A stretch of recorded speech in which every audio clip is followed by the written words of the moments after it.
आपका हमारे चैनल ज्ञान युग विद चंद्रा पे स्वागत है। और आज का हम लोग का टॉपिक है मध्यकालीन भारत, जिसको हम लोग क्या करेंगे, एक वीडियो में कवर कर लेंगे पूरा का पूरा।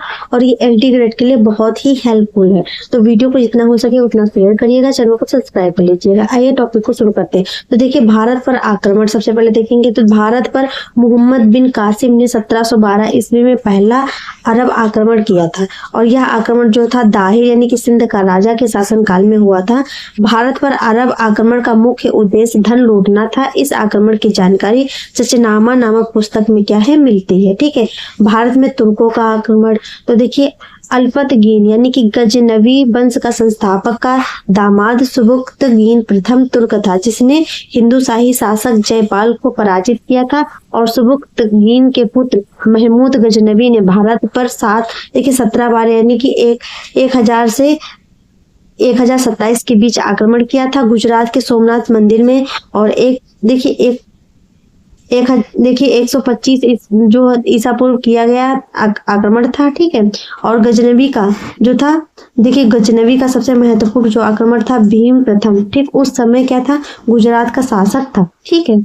मोहम्मद गौरी का आक्रमण देखेंगे। मोहम्मद गौरी ने 1175 ईसा में प्रथम आक्रमण मुल्तान पर किया और भारत पर क्या किया था, तुर्क राज की स्थापना की थी। मोहम्मद गौरी ने 1191 ईसा में तराइन के प्रथम युद्ध में पृथ्वीराज चौहान से पराजित हो गए थे, और 1192 ईस्वी में तराइन के द्वितीय युद्ध में पृथ्वीराज चौहान को क्या किया था, पराजित कर दिया था। और 1194 ईस्वी में चंदावर के युद्धों में उसने जयचंद को पराजित किया, और गौरी के सिक्कों पर एक और कलमा और दूसरी और क्या किया था, लक्ष्मी की आकृति को अंकित कराया था। क्या किया था, लक्ष्मी की आकृति को अंकित कराया था। ठीक है। दिल्ली सल्तनत में गुलाम वंश को देखेंगे 1206 से 1290 ईसा में। ठीक है। तो देखिए गुलाम वंश की स्थापना जो थी 1206 ईस्वी में कुतुबुद्दीन ऐबक ने की थी। उसने लाहौर को अपनी राजधानी बनाया था। ऐबक ने मलिक व सिपह सलाह की उपाधि क्या की थी, धारण की थी। उसे लाख बख्श भी कहा जाता है। ऐबक ने कुतुब मीनार की नींव रखवाई थी, और 1210 ईस्वी में चौगान यानी कि पोलो खेलते हुए उसकी क्या हुई थी, मृत्यु हुई थी। कुतुब मीनार की नींव भी इन्होंने रखवाई थी, और इनकी पोलो खेलते हुए क्या हुई थी, इनकी मृत्यु हुई थी। ठीक। दिल्ली सल्तनत का वास्तविक जो संस्थापक था वो इल्तुतमिश था। उसने 1229 ईस्वी में बगदाद के अब्बासी खलीफा से क्या की थी, मान्यता प्राप्त की थी, और इसने अपनी राजधानी लाहौर की जगह दिल्ली बनवाया तथा तुर्क ए चहलगानी नामक संगठन की क्या की थी, स्थापना की थी। और इल्तुतमिश ने चांदी का टका तथा तांबे का जीतल नामक सिक्का चलवाया तथा कुतुब मीनार का क्या किया था, इन्होंने निर्माण करवाया था। ठीक। और देखिए रजिया जो सुल्तान है, उन्होंने 1240 ईस्वी में प्रथम मुस्लिम जो है शासिका यही बनी थी, रजिया सुल्तान। रजिया के पर्दा प्रथा का त्याग करके इन्होंने क्या किया था, पुरुषों की तरह चुंगा यानी कि काबा एवं कुल्लाह टोपी को पहनना शुरू कर दिया था। ठीक। नासिरुद्दीन महमूद ऐसा सुल्तान था जो कि टोपी सीकर अपना क्या करता था, जीवन निर्वाह करता था। ठीक है। और देखिए बलबन जो है 1266 में, ठीक 1266 ईसा में गियासुद्दीन बलबन के नाम से सुल्तान बना, और यह तुर्क ए चहलगानी का क्या था, जो है सदस्य रहा था। ठीक। बलबन ने जिले इलाही एवं नियावते खुदाई की क्या की थी, उपाधि धारण की थी, और राज दरबार में सजदा एवं पैवोस की क्या की थी, प्रथम शुरुआत की थी। बलबन ने लौह एवं रक्त की नीति का पालन किया। इसने पारसी त्योहार नवरोज को मनाना आरंभ किया था। बलबन दीवान ए अर्ज की स्थापना की थी, और इसके दरबार में अमीर खुसरो तथा अमीर हसन रहते थे। गुलाम वंश का अंतिम जो है शासन शमसुद्दीन कैमूर से था। ठीक। अब खिलजी वंश के विषय में समझते हैं। तो खिलजी वंश जो है 1290 से लेकर 1320 ईस्वी तक था। ठीक। जलालुद्दीन फिरोज ने खिलजी ने 1290 में खिलजी वंश की क्या की थी, स्थापना की थी तथा किलो खरी को अपनी राजधानी बनाया था। और अलाउद्दीन खिलजी ने अपने चाचा जलालुद्दीन खिलजी की क्या की थी, हत्या जो है 1296 ईस्वी में सुल्तान हत्या करके सुल्तान बने थे। और इसने 1303 ईस्वी में चित्तौड़ के शासक राणा रतन सिंह को पराजित किया। रानी पद्मावती को जौहर की कथा यहीं से जुड़ी हुई है। ठीक। अलाउद्दीन खिलजी ने सैन्य क्षेत्र में स्थायी सेना का गठन, नगद वेतन तथा दाग एवं हुलिया प्रणाली लागू की। इसने भू राजस्व की दर को बढ़ाकर उपज का आधा भाग 50% कर दिया, ठीक है। 1/2 भाग क्या कर दिया, 50% कर दिया। साथ ही देखिए खत्म लूट का धन में सुल्तान का हिस्सा जो था 1/4 भाग के स्थान पर 3/4 भाग कर दिया था, ठीक। और अलाउद्दीन खिलजी के शासनकाल में मंगोलों का सर्वाधिक क्या था, आक्रमण हुआ था और इसने सिकंदर ए सानी की उपाधि क्या की थी, धारण की थी। और देखिए मलिक काफूर को अलाउद्दीन ने दक्षिण के अभियान पर क्या कर दिया था, भेज दिया था, ठीक है, भेज दिया था। मुबारक खिलजी ने 1316 से लेकर के 1320 ईस्वी अलाउद्दीन खिलजी का उत्तराधिकारी हुआ और इसने स्वयं को खलीफा घोषित किया। मुबारक खिलजी कभी कभी दरबार में स्त्रियों के वस्त्र पहन करके आ जाता था। तुगलक वंश में देखते हैं तो 1320 से लेकर के 1398, तो देखिए गयासुद्दीन तुगलक ने जो 1320 से लेकर के 25 ईस्वी ने तुगलक वंश की स्थापना 1320 ईस्वी में किया और वह प्रथम सुल्तान था। उसने डाक व्यवस्था शुरू की थी। बंगाल अभियान से लौटते समय 1325 ईस्वी में गयासुद्दीन तुगलक की मृत्यु जूना खां द्वारा निर्मित लकड़ी के महल में दबकर हो गई थी, ठीक है। जूना खां द्वारा निर्मित लकड़ी के महल में दबकर के हो गई थी। और ये निजामुद्दीन औलिया ने इससे कहा था, हनुज दिल्ली दूर अस्त, दिल्ली अभी दूर है। जूना खां मोहम्मद बिन तुगलक यानी कि 1325 से 51 ईसा के नाम से सुल्तान बना और दिल्ली के सुल्तानों में वह सर्वाधिक शिक्षित, विद्वान एवं योग्य था। बरनी के अनुसार मोहम्मद बिन तुगलक की 5 योजनाओं का उल्लेख किया। पहला है दोआब में वृद्धि, राजधानी परिवर्तन, सांकेतिक मुद्रा का प्रचलन, खुरासान अभियान, कराचिल अभियान। और इब्न बतूता जो है मोरक्को यात्री ने रेहला नामक पुस्तक में मोहम्मद बिन तुगलक के समय को घटनाओं का क्या किया था, वर्णन किया। मोहम्मद बिन तुगलक की मृत्यु जो हुई 20 मार्च 1351 को सिंध जाते समय थट्टा के निकट गोडाल में हुई थी। कहाँ पे, थट्टा के निकट गोडाल में हुई थी। और देखिए इसने भूमिकर के रूप में 1/6 कर क्या किया था, वसूला था। और इसकी मृत्यु पर बदायूनी ने लिखा कि अंततः प्रजा को राजा से और राजा को प्रजा से मुक्ति मिल गई, ठीक है। प्रजा को राजा से और राजा से प्रजा को मुक्ति मिल गई। यह किसने लिखा था, बदायूनी ने लिखा था।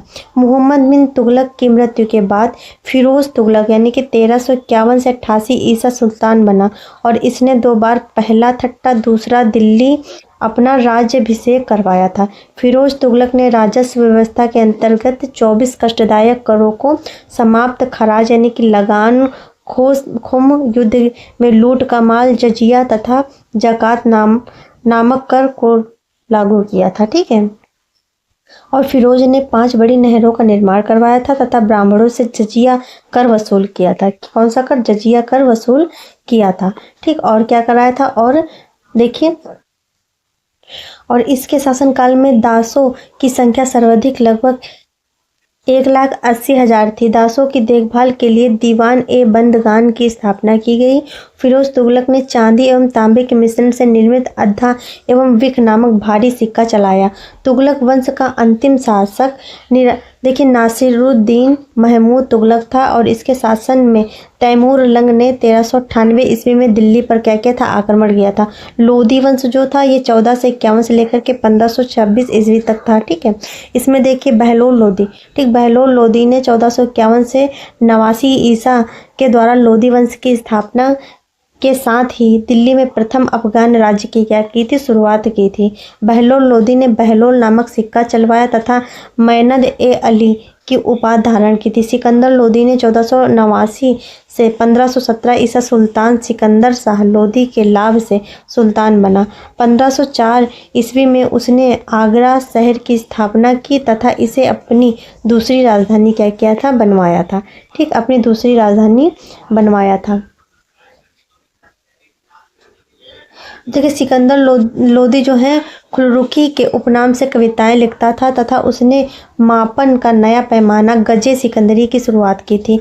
इसके शासनकाल में फहरंगे सिकंदरी आयुर्वेद ग्रंथ तथा लज्जत ए सिकंदरी गान विद्या से संबंधित नामक पुस्तक की रचना हुई। सिकंदर लोदी की मृत्यु जो है 1517 ईसा के पश्चात उसका पुत्र इब्राहिम लोदी 1517 से 1526 ईस्वी दिल्ली के क्या सिंहासन पर बैठा था। इब्राहिम लोदी एवं राणा सांगा के मध्य 1517 से 18 ईसा में खतौली का युद्ध हुआ और इस युद्ध में इब्राहिम पराजित हो गया था। ठीक है, और फिर देखिए पानीपत के जो प्रथम युद्ध 1526 ईसा में बाबर ने इब्राहिम लोदी को पराजित कर मुगल वंश की क्या की थी, नींव रखी थी। विभिन्न सुल्तानों के द्वारा बनाए गए विभाग, दीवाने आरिज जो है वो बलबन ने बनाया था। दीवान ए वकूफ जो है जलालुद्दीन खिलजी ने। दीवान ए मुस्तखराज देखिए अलाउद्दीन खिलजी ने। दीवान ए बंदगान जो है फिरोज तुगलक ने। दीवान ए खैरात फिरोज तुगलक ने। और दार उल सफ़ा जो है फिरोज तुगलक ने किया था। ठीक है, अब विजयनगर साम्राज्य, तो देखिए इसमें क्या था, विजयनगर साम्राज्य की स्थापना जो है हरिहर एवं बुक्का ने 1336 ईस्वी में की थी। विजयनगर साम्राज्य पर शासन करने वाले वंश जो हैं इनकी डिटेल देखते हैं। तो देखिए अवध देख लेंगे, संगम वंश देख लेंगे, सालू वंश देख लेंगे, तुलु वंश देख लेंगे और अराविंद वंश देख लेंगे। ठीक, संगम वंश जो है 1336 लेकर 1485 है और सालू वंश जो है 1485 लेकर 1505 है और तुलु वंश जो है 1505 से लेकर के 1570 है और 1570 से लेकर के और जो अराविंद जो वंश है 1570 लेकर 1649 है। ठीक, संस्थापक जो है हरिहर एवं बुक्का है और सालू वंश के नरसिंह है और तुलु वंश के वीर नरसिंह है और अराविंद वंश के जो है तिरुमल है और अंतिम शासक जो है विरूपाक्ष द्वितीय है। इमादी नरसिंह है और सदाशिव राय है। श्रीरंग तृतीय है। ठीक, संगम वंश का सबसे महान जो है शासक देवराय द्वितीय था और तुलु वंश का सबसे महान शासक जो है वो कृष्णदेव राय था। अरविंद वंश का सबसे महान शासक जो है वेकंठ था। विजयनगर की भाषा जो है वो तेलुगु थी। कृष्णदेव राय विजयनगर साम्राज्य का सबसे महान शासक था। यह हिंदू धर्म का संरक्षक एवं वैष्णव धर्म का क्या था, अनुयायी था। वैष्णव धर्म का क्या था, अनुयायी था। और पुर्तगाली यात्री जो है बारबोसा कृष्णदेव राय के समय विजयनगर की यात्रा पर भारत आया था और इसने तेलुगु भाषा का प्रसिद्ध ग्रंथ ठीक अमुक्त माल्यद लिखा और इस ग्रंथ में इन्होंने सैनिक एवं नागरिक प्रशासन की क्षमता का वर्णन किया था। विजयनगर जो है युगीन कला का आधार द्रविड़ शैली थी और इस शैली में भवन निर्माण में उल्टी ओरी का प्रयोग किया गया और यहाँ मंदिरों में विमान एवं गोपुरम की प्रधानता थी और हजार राम जो है मंदिर का निर्माण कृष्णदेव राय ने करवाया था और इस मंदिर की जो भीतरी दीवारें थी वह रामायण के दृश्य से क्या थी, अंकित थी। और जब नेक्स्ट पार्ट में अब हम लोग पढ़ेंगे मुगल काल, तो मुगल काल के विषय में शॉर्ट उसमें समझेंगे। तो क्लास अगर अच्छी लगी चैनल को लाइक शेयर सब्सक्राइब करिएगा। Thanks for watching.